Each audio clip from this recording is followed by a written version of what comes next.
Good morning everyone. Today we are going to discuss very important laws for you, that is De Morgan's law. So let's come to the statement. First one, इसका statement देखिए क्या है बेटा. According to De Morgan's law, first statement ये कहते हैं कि complement of A union B, this can be written as A complement intersection B complement. बस एक तरीके से समझिए कि आपने क्या किया है, जितनी भी चीज़ें थी सब पे कॉम्प्लीमेंट अप्लाई कर दिया. That is A complement, union के कॉम्प्लीमेंट को इंटरसेक्शन कह दिया और बी के कॉम्प्लीमेंट को बी कॉम्प्लीमेंट कह दिया. ठीक है. एंड लॉ नंबर 2 क्या है आपके पास? लॉ नंबर 2 है आपके पास complement of A intersection B. एक इंटरसेक्शन बी के कॉम्प्लीमेंट को हमने क्या कह दिया? A complement union B complement. जैसे यहाँ से देखिए A complement means A complement, intersection का कॉम्प्लीमेंट यूनियन के जैसा कंसीडर हो गया. ये बेसिकली कॉन्सेप्चुअल व्यू से नहीं बता रहे हैं, हम ऐसे ही बता रहे हैं. बी के कॉम्प्लीमेंट को बी कॉम्प्लीमेंट कह दिया. ठीक है. अब बेसिकली एग्जाम में इसकी प्रूविंग पूछी जाती है और आपकी लॉजिकल थिंकिंग के लिए ये प्रूविंग आपको आना ज़रूरी है. तो let's come to the proof. First De Morgan's law पे हम आते हैं, दैट इज दिस वन. ठीक है. अब मेरी बात ध्यान से सुनिए. टू सेट्स को आप इक्वल शो करते हैं तो उसके लिए आपके पास क्या होता है? एक रिजल्ट नंबर 1 हमने अप्लाई किया. क्या? x is equals to Y, set x is equals to Y if and only if x is subset of y and y is subset of x. ठीक है. इसका मतलब बेसिकली क्या है कि हम इन दोनों सेट को इक्वल शो करेंगे. सपोज करिए ये x है और ये y है, तो हम इस पार्ट को मीन्स इसको फर्स्ट पार्ट समझिए, इसको सेकेंड पार्ट समझिए. तो बेसिकली हमें क्या करना है? We have to show that this first part is subset of second one and second part is subset of first one. ठीक है. और सबसेट की कंडीशन की अगर हम बात करें तो हमने कौन सा रूल अप्लाई किया था कि X is subset of Y. X Y कब सबसेट होता है? If X belongs to A, x belongs to x, this will implies x belongs to y. इसका मतलब ये है कि अगर हम किसी एक सेट के एलिमेंट को शो कर दें कि वो दूसरे सेट में भी है, तो बेसिकली क्या हो जाता है? वो सबसेट हो जाता है. मीन्स कि if all the element of set x is the element of set y, then we can say that कि ये क्या हो जाते हैं? सबसेट हो जाते हैं. ठीक. अब देखिए, तो सबसे पहला काम हमको क्या करना होगा? प्रूविंग पे आते हैं बेटा. फर्स्ट वर्क हमारा क्या होगा? हमें आर्बिट्ररी कोई एलिमेंट चूज़ करना पड़ेगा.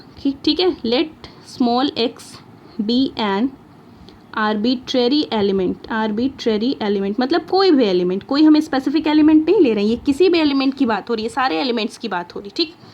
अब हमने x को कहाँ पे बिलोंग कराया? x को बिलोंग कराया a यूनियन b के कॉम्प्लीमेंट में. देखो हमें शो क्या करना है? हमें शो करना है, आप इसे लिख लीजिएगा. We have to show that कि a यूनियन b का complement it is subset of A complement intersection B complement, and हमें शो करना है A complement intersection B complement it is a subset of A union B का whole complement. हमें ये चीज़ show करनी है. ठीक है. इसके अकॉर्डिंग तो हमने क्या किया? हम कोई एलिमेंट ए यूनियन बी के कॉम्प्लीमेंट में लेकर चले. ठीक. तो अगर बेटा रिजल्ट, यहाँ से सारे रिजल्ट अप्लाई हो रहे हैं, अगर कोई एलिमेंट किसी चीज़ के कॉम्प्लीमेंट में है, ठीक है, तो यहाँ से एक रिजल्ट होता है आपके पास x belongs to A complement if and only if x does not belongs to A. कोई भी एलिमेंट अगर किसी सेट के कॉम्प्लीमेंट में है तो इसका मतलब है कि वो उस पर्टिकुलर सेट में प्रेजेंट नहीं होगा. तो अगर x ए यूनियन b के कॉम्प्लीमेंट में है तो इसका मतलब है कि x कहाँ पे प्रेजेंट नहीं होगा? x प्रेजेंट नहीं होगा कहाँ पे? a यूनियन b पे. ठीक. अब ध्यान से सुनिए, नेगेशन पार्ट है ये a यूनियन b के डेफिनेशन का. x अगर a यूनियन b में होता था तो ये क्या होता था? ये इम्प्लाई करता था if and only if x belongs to a और x बिलोंग्स टू b, ये होता था. ठीक. ध्यान से सुनिए, इसकी डेफिनेशन का मतलब ये है कि x a यूनियन b में तभी आएगा. कब आएगा? जब या तो x a में हो, या तो x b में हो, या तो x दोनों में हो. अब देखिए, x a यूनियन b में कब नहीं आ रहा है? ये लॉजिकली सोचने की बात है. x a यूनियन b में कब नहीं आएगा? इसका मतलब ये हो गया कि x ना तो a में होगा और ना ही x b में होगा. मतलब यहाँ से अगर निगेशन की बात करते हैं, ये जो है नेक्स्ट है जो हम लाइन लिख रहे हैं, ये क्या है? ये निगेशन है. डायरेक्ट स्टेटमेंट ये है. इस डायरेक्ट स्टेटमेंट का निगेशन पार्ट ये है कि x does not belongs to a और इस और को निगेशन में कन्वर्ट कर देते हैं हम एंड में, x does not belongs to B, x B में भी बिलोंग नहीं करेगा। और टेक्निकली और लॉजिकली भी आप सोचिए कि ऐसा कौन सा रीज़न होगा जिसके वजह से ए यूनियन बी में नहीं आ पाया होगा। अगर ए में होता तब भी ए यूनियन बी में आता, बी में होता तब भी ए यूनियन बी में आता। इसका मतलब ये हुआ कि एक्स ए और बी दोनों में नहीं है तभी ए यूनियन बी में प्रेजेंट नहीं है। ठीक, अब अगर एक्स ए यूनियन बी में ए में प्रेजेंट नहीं तो कहाँ पे प्रेजेंट है? इस रूल के अकॉर्डिंग एक्स अगर ए में नहीं प्रेजेंट, इसका मतलब एक्स ए कॉम्प्लीमेंट में प्रेजेंट है, X belongs to A complement. And अगर बी में नहीं है तो X belongs to B complement. ठीक है, एक्स बी में बिलोंग करता है तो यहाँ से क्या मिल गया? दिस विल इम्प्लाइज दैट, यहाँ से मिलेगा क्या? X belongs to A complement and X belongs to B complement means X belongs to A complement. And के प्लेस पे क्या होता है? एंड के प्लेस पे इंटरसेक्शन होता है, that is X belongs to A intersection B complement. And from here we can say that कि एक्स हम लेकर के चले थे यहाँ पर और हमें कहाँ पे मिल गया? A complement intersection B complement means that is यहाँ से क्या मिल गया? ए यूनियन बी का जो कॉम्प्लीमेंट है, हम सारे मीन्स ए यूनियन बी के कॉम्प्लीमेंट के सारे एलिमेंट्स यहाँ पर मिल रहे हैं। Complement intersection B complement, it is a subset of A complement intersection B complement. ठीक है, ये क्या हो गया? इसको हमने कह दिया इक्वेशन नंबर 1। ठीक, अब क्या होगा? अब नेक्स्ट हम प्रूव करेंगे। नेक्स्ट प्रूविंग के लिए हम क्या करेंगे? नेक्स्ट में हम कोई एलिमेंट यहाँ पर ले लेंगे इस वाले पोर्शन में, मीन्स सेकेंड वाले में। तो नाउ लेट y, ये भी आर्बिट्रेरी एलिमेंट है, y belongs to A complement intersection B complement. ठीक, तो यहाँ से इंटरसेक्शन की डेफिनेशन अप्लाई कर दिए। तो y belongs to A complement, intersection के प्लेस पे क्या यूज़ होता है? एंड। डेफिनेशन है ये सब, y belongs to B complement. ठीक है, so this will implies that अगर y ए कॉम्प्लीमेंट में बिलोंग करता है तो कहाँ पे बिलोंग नहीं करेगा? इसका मतलब y ए में बिलोंग नहीं करेगा, मीन्स y डज नॉट। ये सारे रिजल्ट आपको प्रिपेयर होने चाहिए तभी आप इसकी प्रूविंग कर पाएंगे। Means y does not belongs to A and y does not belongs to b। y a में भी नहीं है और y b में भी नहीं है। ध्यान से देखिए, अगर x a और b दोनों में नहीं होता तो मतलब उसके यूनियन में भी नहीं होता। अगर y a और b दोनों में नहीं है तो इसका मतलब क्या हो गया कि y does not belongs to a union b। ठीक, अब जब a यूनियन b में नहीं तो कहाँ है पे बेटा? a यूनियन b में नहीं तो इसका मतलब इसके कॉम्प्लीमेंट में है, तो means y belongs to a union b के कॉम्प्लीमेंट में है। अब देखिए, आप कोई एलिमेंट यहाँ पर लेकर के चले थे और यहाँ पर ला करके शो कर दिया, तो यहाँ से प्रूफ ये हो गया कि a complement intersection b complement ये सबसेट है किस चीज़ का? a यूनियन b के होल कॉम्प्लीमेंट का। ये हो गया इक्वेशन नंबर 2। और हमें यही चीज़ शो करनी थी कि if x is subset of y and y is subset of x then we can say that x is equals to y।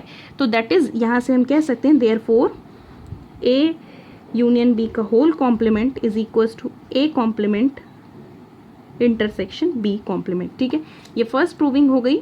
अब नेक्स्ट इसके प्रूविंग पे हम आते हैं। नेक्स्ट प्रूविंग देखिए क्या कह रही है। नेक्स्ट लॉ आपके पास क्या है? a इंटरसेक्शन b का नेक्स्ट लॉ है आपके पास बेटा second law, a intersection b का whole complement is equals to a complement union of b complement. ठीक है, वही सारी चीज़ें हम अप्लाई करने वाले हैं जैसे हम लोगों ने लास्ट वाले में अप्लाई की। ठीक है, हमको क्या करना पड़ेगा? We have to show that कि complement of a intersection b is subset of a complement union b complement. ठीक है, और क्या शो करना पड़ेगा? We have to show that क्या शो करना पड़ेगा?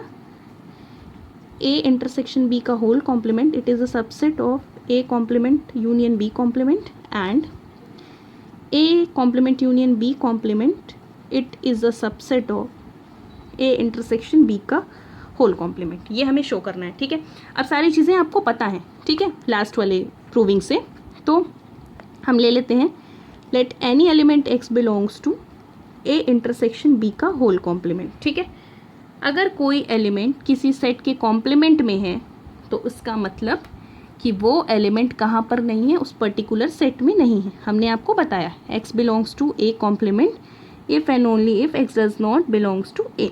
तो this will implies that x does not belongs to a intersection b।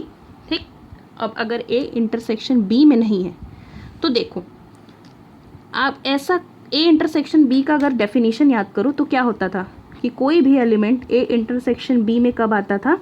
If and only if X A में बिलोंग करता था और एक्स बी में बिलोंग करता था, मतलब ए और बी दोनों में बिलोंग करता था, तब ए इंटरसेक्शन बी में एक्स आता था। ठीक है, इसके निगेशन की बात करें अगर हम, तो इसका निगेशन देखिए क्या हो जाएगा, इसका निगेशन ये हो जाएगा कि एक्स ए इंटरसेक्शन बी में कब नहीं आएगा, टेक्निकली सोचो कब नहीं आएगा, if and only if x या तो हो सकता है ए में ना हो, और ये निगेशन, और एक्स बी में ना हो, एंड का निगेशन और। ठीक है, तो यहाँ से अगर हम देखें तो हम कह सकते हैं हो सकता है कि एक्स या तो ए में ना हो और एक्स हो सकता है बी में ना हो।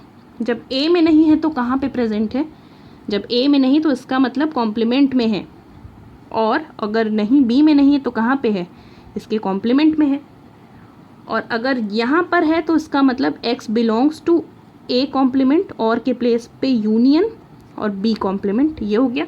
कोई एलिमेंट यहाँ लेकर के चले थे और यहाँ पर ला करके प्रूफ कर दिया, तो यहाँ से क्या हो गया, this will implies that complement of A intersection B, it is a subset of A complement union of B complement. ठीक है, नाउ अब हमको सेकेंड पार्ट प्रूफ करना है। Now let y belongs to A complement union of B complement. ठीक, यहाँ पर लेकर चले तो this will implies that y belongs to A complement, union के प्लेस पे और y belongs to B complement. अगर यहाँ बिलोंग करता है तो कहाँ पे बिलोंग नहीं करेगा, इसका मतलब कि y ए में नहीं बिलोंग करेगा और y b में भी बिलोंग नहीं करेगा, या तो y a में बिलोंग नहीं करेगा या तो y b में बिलोंग नहीं करेगा। अब अगर दोनों में बिलोंग नहीं, किसी एक में बिलोंग नहीं कर रहा है तो डेफिनेटली क्या होगा, इसका मतलब ये हो गया कि y जो है इसके इंटरसेक्शन में बिलोंग नहीं कर सकता। ठीक, और जब इसके इंटरसेक्शन में बिलोंग नहीं करेगा तो मतलब y कहाँ पे बिलोंग कर रहा है, इसके इंटरसेक्शन के कॉम्प्लीमेंट में बिलोंग कर रहा है। ठीक है, तो यहाँ से क्या हो गया, यहाँ से ये प्रूफ हो गया कि आप जो है किसी भी एलिमेंट को यहाँ पर ले करके चले थे और वो एलिमेंट आपको कहाँ पे मिल गया, इस सेट में मिल गया, इसका मतलब यहाँ से क्या हो गया, this will implies that A complement union of B complement, it is a subset of A intersection B का होल कॉम्प्लीमेंट। ठीक है, ये मिल गया। अब बेसिकली आप देखिए इक्वेशन 1 ये हो गया एंड इक्वेशन 2। ठीक, x is subset of y and y is subset of x, तो यहाँ से क्या हो गया, फ्रॉम 1 एंड 2 क्या मिल जाएगा आपको, a complement union b, a intersection b का whole complement, this will become a complement union of b complement. ठीक है, ये हो गया इजीली।